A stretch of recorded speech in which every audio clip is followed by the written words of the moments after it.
قرآن میں اللہ نے موسیٰ علیہ السلام کا کئی بار ذکر کیا ہے۔ موسیٰ علیہ السلام اللہ کے سب سے عظیم رسول تھے۔ ان کی سب سے خاص بات یہ تھی کہ وہ اللہ سے ڈائریکٹ بات چیت کر سکتے تھے۔ اسی وجہ سے انہیں موسیٰ کلیم اللہ کہا جاتا ہے، یعنی اللہ سے کلام کرنے والا۔ موسیٰ علیہ السلام بہت لمبے چوڑے تھے اور بے انتہا طاقتور تھے۔ ان میں 10 آدمیوں جتنی طاقت تھی۔ ان کا رنگ سانولا تھا اور کبھی کبھی بولتے ہوئے وہ اٹک جاتے تھے، یعنی سٹٹر کرتے تھے، لیکن یہ ان کی کمزوری نہیں تھی۔ موسیٰ علیہ السلام کی زندگی کو سمجھنے کے لیے ہمیں یوسف علیہ السلام کی زندگی کا آخری حصہ جاننا ضروری ہے۔ یوسف علیہ السلام کے زمانے کا فرعون ایک اچھا آدمی تھا۔ فرعون مصر کے بادشاہ کو کہا جاتا ہے، اس لیے جو بھی ایجپٹ کا بادشاہ بنتا ہے فرعون کہلاتا ہے۔ یوسف علیہ السلام کے زمانے کا فرعون ان کا بہت احترام کرتا تھا۔ وہ یوسف علیہ السلام پر اتنا اعتبار کرتا تھا کہ اس نے مصر کی سلطنت کا خزانہ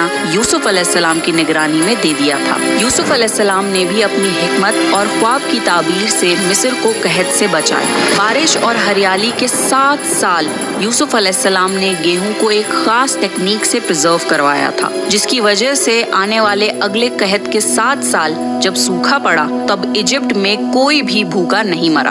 اسی وجہ سے یوسف علیہ السلام کو ایجپٹ میں ایک اعلیٰ مقام حاصل تھا، اور فرعون نے یوسف علیہ السلام کے ماں باپ، بھائی بہن اور قبیلے کے سارے لوگ ایجپٹ بلا لیے تھے۔ بنی اسرائیل یعنی یعقوب علیہ السلام کی اولاد مائیگریٹ کر کے ایجپٹ آ گئے تھے، اور یوسف علیہ السلام کے زمانے میں انہوں نے شاہی زندگی گزاری۔ لیکن یوسف علیہ السلام کی موت کے بعد اس فرعون کی بھی موت ہو گئی، اور جب دوسرا فرعون بادشاہ بنا تو اس نے بنی اسرائیل پر ظلم کرنا شروع کر دیا۔ پھر اس کی موت کے بعد ایک اور فرعون آیا جو کہ اب تک کا سب سے بدتر فرعون تھا۔ دنیا کی ہسٹری میں فرعون جیسا بدترین بادشاہ نہ کبھی آیا ہے اور نہ کبھی آ پائے گا۔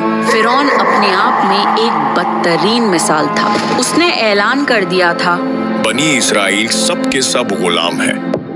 وہ ان سے لیبر ورک کرواتا تھا اور انہیں نچلے طبقے کی قوم بنا دیا تھا۔ مصر کے اصلی لوگ جو کہ قبطی کہلاتے تھے ایلیٹ کلاس بن گئے تھے، اور وہ بھی بنی اسرائیل پر بہت ظلم کرتے تھے۔